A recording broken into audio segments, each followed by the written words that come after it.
The 12th of April, 1945, General George S. Patton stood in his headquarters in Erlangen, Germany, staring at maps that showed something that troubled him deeply.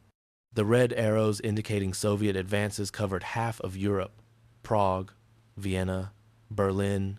Cities that had stood for centuries were now under Stalin's control. Patton had spent 4 years fighting across North Africa, Sicily, France, and Germany. He had led the Third Army through some of the most brutal combat of the war. But as victory approached, he found himself increasingly concerned not about the defeated enemy behind him, but about the supposed ally advancing from the east. The Soviets were not stopping at their pre-war borders. They were not liberating occupied territories and preparing to withdraw. They were consolidating control, installing puppet governments, and showing every indication that they intended to stay permanently. Patton had met Soviet commanders at various coordination meetings, and he did not like what he saw. He recognized ambition when he encountered it, and Stalin's ambition appeared unlimited. The relationship between American and Soviet forces had been deteriorating for months as the two armies converged on Germany from opposite directions. There were incidents at meeting points where Soviet troops behaved more like conquerors than liberators. Reports reached Patton's headquarters about mass rapes in occupied territories, systematic looting, and the deportation of civilians to Soviet labor camps. American soldiers who had fought alongside Soviet forces during joint operations returned with stories that contradicted the official narrative of heroic allies working together for freedom. The Soviets were secretive, suspicious, and increasingly hostile to American presence in areas they considered their sphere of influence. Patton began keeping a diary of these incidents, documenting a pattern that suggested the alliance was far more fragile than Washington wanted to admit. He wrote to his superiors warning that the Soviet Union represented a future threat that would require attention once Germany was defeated. His warnings were not well received. 3 weeks before Germany's surrender, Patton received a visitor who would set in motion the events that led to the extraordinary meeting in May. Colonel Otto Skorzeny, the famous German commando who had rescued Mussolini and led special operations throughout the war, approached American lines under a white flag. Skorzeny was not surrendering in the conventional sense. He was negotiating.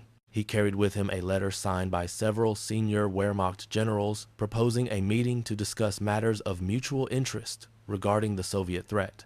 The letter was extraordinarily bold, suggesting that German military units in the West should be allowed to maintain their organization and equipment to serve as a buffer against Soviet expansion. Patton read the letter twice, his expression revealing nothing to the officers around him. He ordered Skorzeny held in comfortable detention while he considered the proposal. The German commando had expected immediate rejection or arrest as a war criminal. Instead, he found himself in a heated room with decent food, waiting while Patton made calculations that went far beyond military protocol. Patton understood that even entertaining such a proposal was politically radioactive. The alliance with the Soviet Union was the foundation of Allied strategy. Roosevelt had invested tremendous political capital in maintaining good relations with Stalin. Churchill was already concerned about Soviet intentions, but remained committed to the alliance publicly. For an American general to meet secretly with German commanders to discuss combining forces against the Soviets would be seen as treason by some, insanity by others. But Patton had never been particularly concerned with political considerations when he believed he was right. He had been relieved of command twice during the war for speaking his mind too freely. He had insulted allies, offended superiors, and generally behaved as if military effectiveness was the only criterion that mattered. Now, he was confronting a situation where his military judgment told him one thing and political reality demanded another. He decided to take the meeting, but only after establishing conditions that gave him deniability if the proposal proved as unrealistic as it initially appeared. The meeting was arranged for May 10, 2 days after Germany's official surrender. The location was a requisitioned estate outside Regensburg, isolated enough to avoid observation, but close enough to Patton's headquarters that he could reach it quickly. Security was provided by Patton's personal staff, men who had been with him since North Africa and whose loyalty was absolute. The German delegation consisted of 3 generals: Heinz Guderian, the architect of Germany's armored warfare doctrine; Hasso von Manteuffel, who had commanded panzer armies on both eastern and western fronts; and Kurt Student, the founder of Germany's airborne forces. These were not minor figures or opportunists seeking favorable treatment. They were among Germany's most accomplished military commanders, men who had shaped Wehrmacht's strategy and led major operations. Their presence indicated that the proposal was serious and represented significant elements within the German military establishment. Patton arrived exactly on time, accompanied only by his intelligence chief and one aide who served as translator, though most of the Germans spoke serviceable English. The German general stood when Patton entered, military protocol, overriding the awkwardness of the situation. Guderian spoke first, addressing Patton with the formal courtesy that characterized Wehrmacht officer culture. He acknowledged that Germany had lost the war and that their nation bore responsibility for catastrophic aggression that had devastated Europe. He did not attempt to minimize German crimes or seek exoneration for Wehrmacht actions. But he insisted that losing to the Western Allies was preferable to the alternative of Soviet domination, and that outcome was far from certain despite Germany's surrender. Soviet armies occupied positions from which they could advance to the Atlantic within weeks if they chose.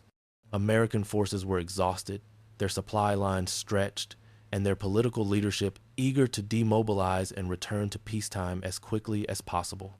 The disparity in ground forces favored the Soviets overwhelmingly. Without German resistance, nothing stood between Stalin's ambitions and complete control of Europe. Guderian's assessment was stark and militarily sound, and Patton knew it. Von Manteuffel provided specific intelligence that made Patton lean forward in his chair. The German general had extensive experience fighting Soviet forces and possessed detailed knowledge of their capabilities, tactics, and intentions. He described Soviet force dispositions in occupied territories, identifying units that were being reinforced rather than demobilized. He provided information about Soviet logistics that suggested preparation for continued offensive operations rather than consolidation of gains. He outlined Soviet tank production numbers that dwarfed anything the Western Allies were manufacturing. Most troubling, von Manteuffel presented evidence that Soviet forces were actively planning for conflict with their Western allies. Radio intercepts, interrogations of captured Soviet officers, and intelligence from German agents still operating behind Soviet lines all pointed to the same conclusion. Stalin viewed the Western Allies as temporary partners who would eventually need to be confronted and defeated. The alliance had been pragmatic on both sides, and its pragmatic foundation was crumbling as the common enemy disappeared. Von Manteuffel's presentation was methodical and devastating, each piece of evidence building toward an inescapable conclusion. The proposal the German generals outlined was both ambitious and desperate. They wanted to preserve approximately 15 Wehrmacht divisions, reorganize them under American command, and position them as a defensive force against potential Soviet aggression. These divisions would be stripped of Nazi political officers and reconstituted under new leadership that had demonstrated no war crimes involvement. The soldiers would fight under American operational control but maintain German unit organization and command structure at battalion and regimental levels. In exchange for this arrangement, the German generals offered complete intelligence cooperation regarding Soviet military capabilities, access to German scientists and engineers whose expertise could benefit American military development, and political support for whatever occupation policies the Americans chose to implement in Germany.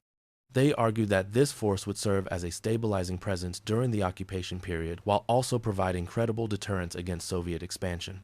Student emphasized that German soldiers were exhausted and demoralized, but their fear of Soviet occupation would motivate them to fight one more campaign if necessary to prevent that outcome.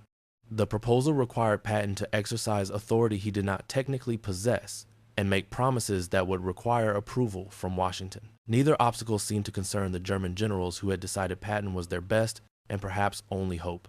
Patton listened without interruption for nearly 2 hours as the Germans made their case. When they finished, he stood and walked to the window, looking out over the Bavarian countryside that had been fought over so bitterly just weeks before.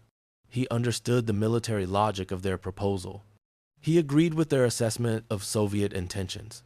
He believed that conflict between America and the Soviet Union was inevitable, and that preparing for that conflict now rather than later made strategic sense. But he also understood the political impossibility of what they were suggesting. America had fought Germany for 4 years at tremendous cost. The public would never accept an alliance with a defeated enemy, particularly not one aimed at a country that had been America's ally throughout the war. The Roosevelt administration and now the Truman administration were committed to cooperation with Stalin. Proposing to rearm German divisions and position them against Soviet forces would be seen as betraying the alliance and risking a war that America was not prepared to fight. Patton's reputation for controversial statements and actions gave him some political insulation, but this would exceed even his considerable capacity for causing problems with his superiors. Patton turned back to the German generals and gave them an answer that was characteristically direct. He told them that their strategic assessment was correct and their intelligence was valuable. He agreed that the Soviet Union represented a future threat that would eventually require confrontation. But he could not authorize the preservation of Wehrmacht divisions or create the military alliance they proposed. Such decisions exceeded his authority and contradicted explicit policies from Washington. However, Patton was not finished. He told them he would forward their intelligence to American command through appropriate channels. He would recommend that German soldiers with Eastern Front experience be extensively debriefed about Soviet capabilities. He would advocate for policies that prevented unnecessary handover of German territory to Soviet occupation. And he would continue making the case to his superiors that the Soviet Union required the same careful attention that Germany had received. It was not the alliance the German generals had hoped for, but it was more than an outright rejection. Patton was leaving the door open for future arrangements if circumstances changed and if political realities shifted enough to make such alliances possible. The conversation continued for another hour, moving from the specific proposal to broader discussions about Soviet capabilities and intentions. Guderian described in detail the Soviet doctrine of deep operations, explaining how Stalin's generals planned to use overwhelming force concentrated at breakthrough points to collapse entire defensive fronts. Von Manteuffel provided specific information about Soviet tank designs, particularly the T-34 and the new heavy tanks that were superior to anything the Wehrmacht had fielded. Student discussed Soviet airborne capabilities and the emphasis Soviet doctrine placed on rapid exploitation of breakthroughs before defenders could reorganize. The Germans were doing what they had come to do even if the alliance they sought remained out of reach. They were transferring knowledge that might help the Americans prepare for the conflict all of them believed was coming. Patton absorbed the information, asking technical questions and probing for details that would help American intelligence assess Soviet capabilities. This intelligence exchange was something he could justify to his superiors even if the broader alliance could not be acknowledged or pursued. As the meeting concluded, Guderian made one final appeal that was more personal than strategic. He described what Soviet occupation meant for Germans living in territories that had fallen under Stalin's control. The systematic rape of women, the deportation of able-bodied men to labor camps, the confiscation of property, the imposition of communist political structures that crushed any dissent. He did not claim that Germans deserved better, given what they had inflicted on occupied territories. But he argued that allowing Soviet atrocities to continue without response contradicted the principles America claimed to be fighting for. If the war had been about defeating fascism and protecting freedom, then Soviet communism represented the same threat in a different uniform. Guderian spoke with passion that revealed how much was at stake for him personally. His family remained in territory that might fall under Soviet occupation depending on how occupation zones were finally drawn. For him and millions of other Germans, the question of Soviet control was literally life and death. Patton had no answer that would satisfy him. The American position was clear, and Patton lacked authority to change it regardless of his personal sympathies. The German generals departed as they had arrived, under escort and without the alliance they had sought. Patton ordered them held in comfortable detention pending decisions about their ultimate disposition. Skorzeny, who had arranged the meeting, was transferred to American custody and would spend 2 years in detention before being released. The meeting itself was never officially recorded. No notes were taken that could be used against Patton if his superiors learned what had transpired. The only documentation existed in Patton's personal diary, written in cryptic language that acknowledged the meeting without providing details that could be used in a court-martial. Patton knew he had crossed lines that would trouble Washington if discovered, but he believed the intelligence gain justified the risk, and he was confident he could defend his actions as necessary reconnaissance about a potential future adversary. That confidence would be tested sooner than he expected when word of the meeting reached ears that should never have heard about it. The intelligence Patton received from the German generals proved remarkably accurate in the months following Germany's surrender. Soviet forces did not demobilize as Western armies began withdrawing troops for redeployment to the Pacific or return to civilian life. Instead, Soviet divisions in occupied territories maintained combat strength and even received reinforcements from interior military districts. The political structures imposed in Poland, Romania, Hungary, and Czechoslovakia followed the pattern the Germans had predicted, with communist parties installed in power backed by Soviet military presence. American diplomats who had believed Stalin would honor commitments to allow free elections in liberated territories found themselves confronting a reality that contradicted their assumptions. Churchill, who had been warning about Soviet intentions since before the war ended, became increasingly vocal in his concerns. By March 1946, he would deliver his famous Iron Curtain speech, warning that Soviet expansion threatened to divide Europe permanently. Everything the German generals had predicted was coming true, but the moment for acting on their proposal had passed. By the time American policy shifted toward containment and confrontation with the Soviet Union, the opportunity to preserve German military units had disappeared. Patton's own views on the Soviet threat became increasingly public and increasingly problematic for his superiors as 1945 progressed. In May, shortly after the meeting with German generals that officially never happened, Patton gave a press conference where he described the Soviet Union as a greater long-term threat than Germany had been. He argued that the Germans were defeated and could be managed, while the Soviets were just beginning their expansion and needed to be confronted immediately. The statement caused immediate controversy, with Soviet officials demanding Patton's removal and American diplomats scrambling to minimize damage to the alliance. Patton was reprimanded but not relieved.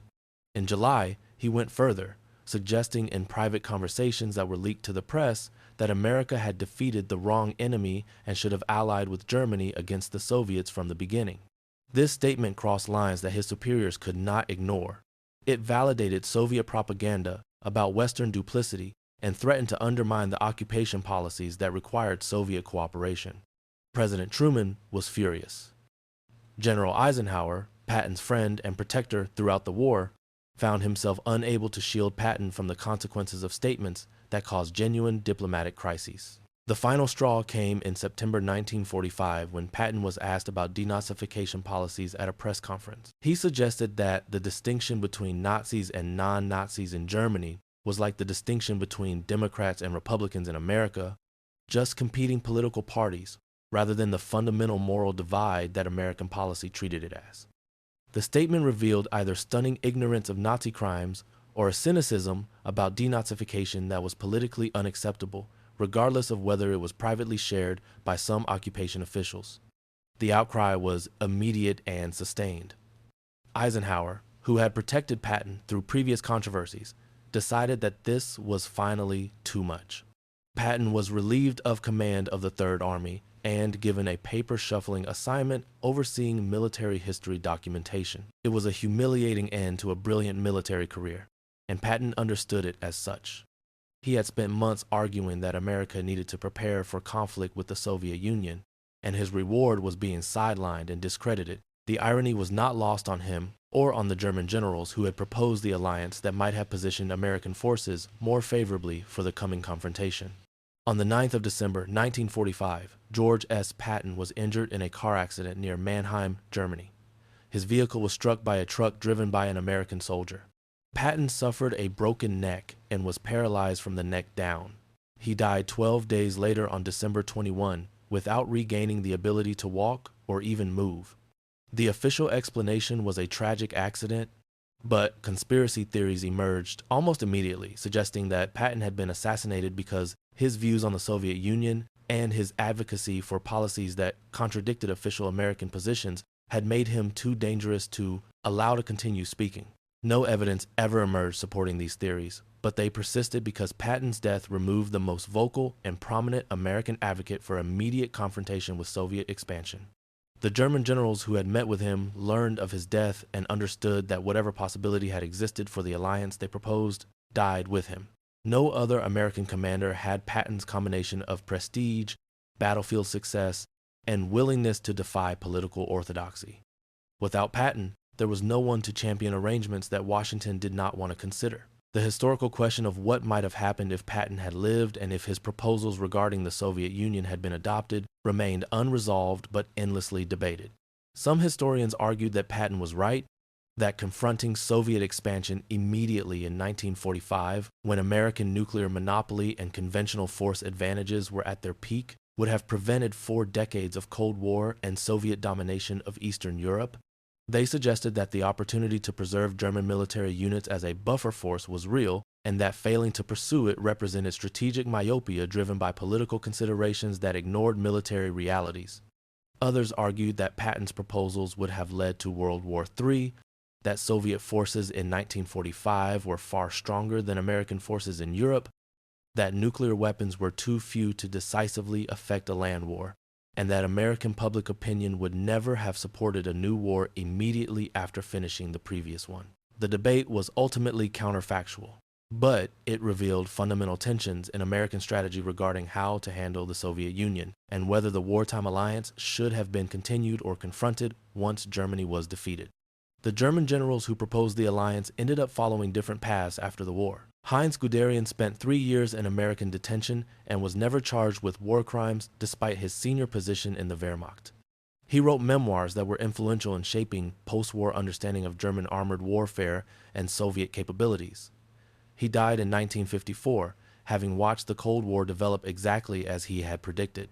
Hasso von Manteuffel served briefly in detention and then returned to civilian life, eventually entering West German politics where he served in the Bundestag. He became an advisor to NATO on matters related to Soviet military doctrine, finally able to share the expertise he had tried to offer Patton in May 1945.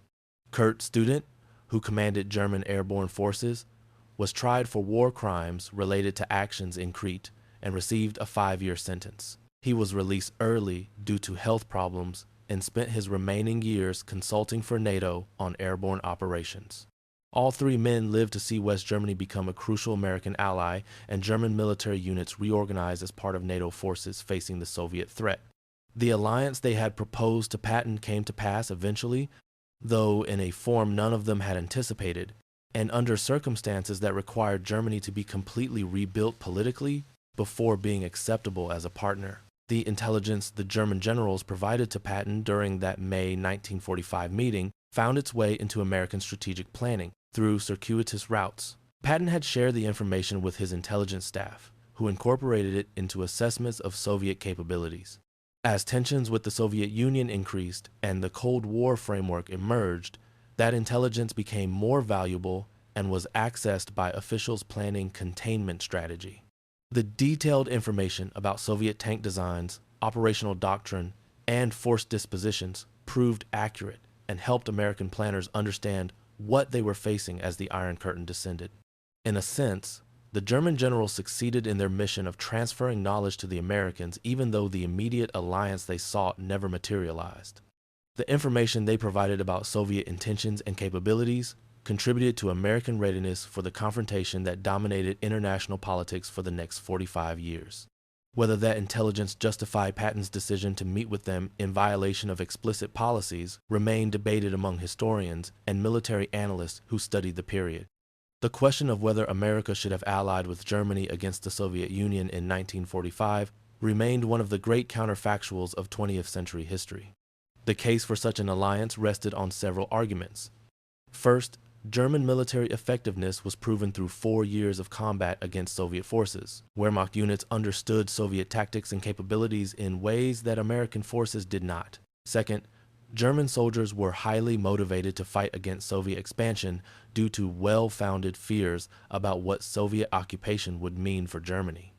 Third, the logistical and organizational infrastructure of the Wehrmacht remained largely intact despite Germany's defeat, providing a ready-made force that could be repurposed quickly. Fourth, Soviet intentions to dominate Eastern Europe and potentially expand further were already evident to anyone willing to examine the evidence objectively. Fifth, American conventional forces in Europe were being rapidly demobilized, while Soviet forces remained at combat strength, creating a window of vulnerability that could have been addressed through arrangements with German units. The case appeared compelling from a purely military perspective, which was why generals like Patton found it persuasive. The case against such an alliance was equally compelling and ultimately proved politically decisive. First, the moral dimension was overwhelming. Germany had just waged a war of aggression that killed tens of millions of people, including systematic genocide against Jews and other targeted populations. Allying with Germany immediately after defeating it would have betrayed the principles America claimed to be fighting for and validated Nazi propaganda about Western hypocrisy. Second, the alliance with the Soviet Union had been instrumental in defeating Germany, and breaking that alliance immediately after victory would have destroyed American credibility with all other allies. Third, American public opinion was exhausted after 4 years of war, and would never have supported a new war against a country that had been portrayed as an ally throughout the conflict. Fourth, Soviet forces in 1945 significantly outnumbered American and British forces in Europe, making a military confrontation extremely risky regardless of German participation. Fifth, the political and moral transformation of Germany required that the Nazi regime be completely dismantled, which was incompatible with preserving Wehrmacht divisions that had been instruments of that regime. These considerations made the alliance impossible, regardless of its potential military advantages. What actually happened in the years following 1945 vindicated some aspects of Patton's warnings, while also demonstrating why his proposed solutions were unworkable. The Soviet Union did exactly what the German generals predicted, consolidating control over Eastern Europe and positioning forces for potential further expansion. The Cold War emerged as the dominant fact of international politics, requiring enormous American military expenditures and leading to proxy conflicts around the world. Germany was divided between East and West, with the Eastern Zone suffering under Soviet occupation exactly as Guderian and others had feared. American policy shifted from cooperation with the Soviet Union to containment and confrontation, adopting positions that Patton had advocated in 1945. But the alliance with Germany came through a different path, requiring complete denazification, political reconstruction, and the creation of an entirely new German state before German military power could be integrated into Western defense structures. West Germany's Bundeswehr, created in 1955, represented the realization of German military cooperation with the West, but in a form that addressed the political and moral concerns that made Patton's 1,945 proposals unacceptable. The legacy of the meeting between Patton and the German generals remained controversial and largely hidden for decades after it occurred. The few people who knew about it maintained silence, understanding that revealing the meeting would raise uncomfortable questions about American policy and about Patton's judgment. As Cold War tensions intensified and as the alliance with West Germany developed, the historical question of whether early accommodation with German anti-communist forces would have altered the trajectory of Soviet expansion became more acceptable to discuss. Some former officials who had opposed such ideas in 1945 admitted privately that Patton had been more prescient about Soviet intentions than they had been, though they maintained that his proposed solutions remained inappropriate. The intelligence community studied the episode as a case where operational security concerns and political sensitivities prevented actionable intelligence from being properly utilized. Military historians examined whether Patton's aggressive stance on the Soviet issue contributed to his fatal accident or whether that accident was simply the tragic coincidence official reports claimed. The broader question the episode raised concerned the relationship between military judgment and political authority in democratic systems. Patton believed his military assessment that the Soviet Union represented a greater long-term threat than defeated Germany justified exploring arrangements that political leadership had not authorized and would not have approved. He saw himself as serving his country's security interest by gathering intelligence and considering options that might become necessary if circumstances changed. His critics, including many who otherwise admired his military genius, argued that his willingness to bypass or ignore political direction represented dangerous insubordination that could not be tolerated regardless of whether his strategic assessment proved accurate. The tension between these positions reflected fundamental questions about civil-military relations that had no easy resolution. Generals who refused to consider options beyond what political leadership explicitly authorized might be following proper protocols but could fail to prepare for threats that political systems were slow to recognize. Generals who acted on their own judgment in defiance of political direction might be strategically correct, but pose risks to democratic control of military forces. As the Cold War ended with Soviet collapse in 1991, the historical assessment of Patton's warnings and the German general's proposal shifted again. The fact that the Soviet Union ultimately proved to be an expansionist threat that required decades of containment before finally collapsing seemed to vindicate Patton's 1,945 warnings. The fact that this confrontation never escalated to direct military conflict and that the Soviet Union collapsed without World War III suggested that the patient containment strategy adopted instead of immediate confrontation had been correct. The German generals, who survived into the Cold War era and beyond, maintained that their 1,945 proposal had been strategically sound, even if politically impossible. They argued that 40 years of Cold War division, proxy conflicts, and nuclear brinkmanship could have been avoided if the West had confronted Soviet expansion when it began, rather than accepting Stalin's conquest of Eastern Europe as fait accompli. Their critics countered that immediate confrontation in 1945 would have led to a war that America could not have won and might have destroyed Western Europe completely in the process. The story of the alliance that almost happened became a footnote in larger narratives about the end of World War II and the beginning of the Cold War. It illustrated the complexity of the transition from war to peace, the difficulty of shifting from one enemy to another even when circumstances changed, and the limitations that political realities placed on military options regardless of their strategic merit. It showed Patton at his most prescient and most problematic, correctly assessing a strategic threat while proposing solutions that ignored political constraints that he dismissed but could not overcome. It revealed the desperation of German military leaders who understood that losing to the West was preferable to falling under Soviet control and who were willing to propose anything that might prevent that outcome.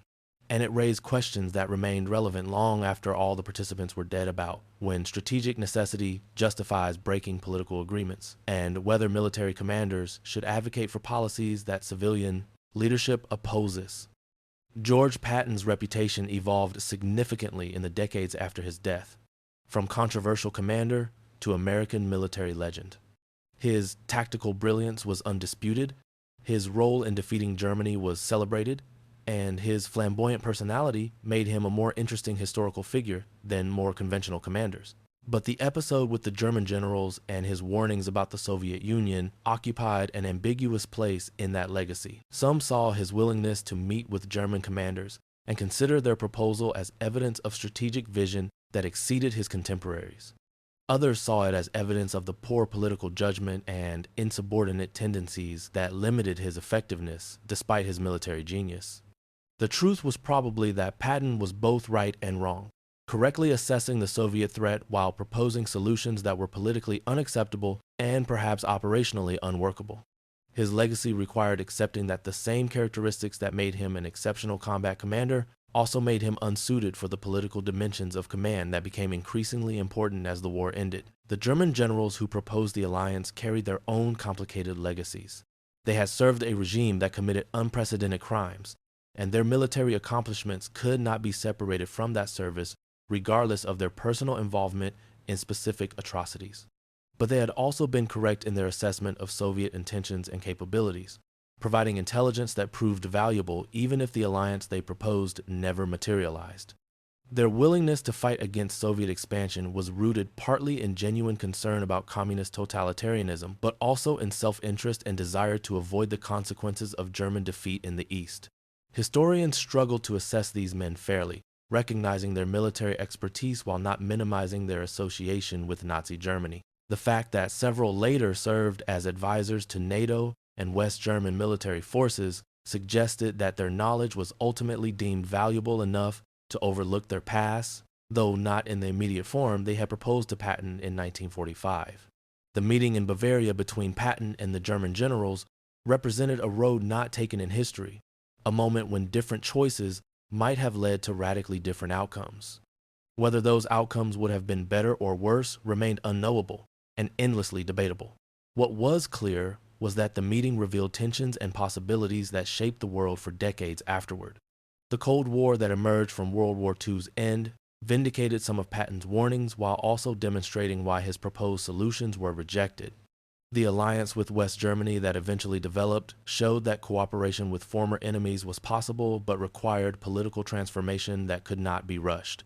And the intelligence about Soviet capabilities and intentions that the German generals provided contributed to American strategic planning, even though the immediate alliance they sought never happened. In the end, history recorded what occurred rather than what might have been, but the what-ifs remain compelling because they forced consideration of how close different choices came to being made and how differently the world might have looked if leaders had chosen alternative paths when those paths were still open.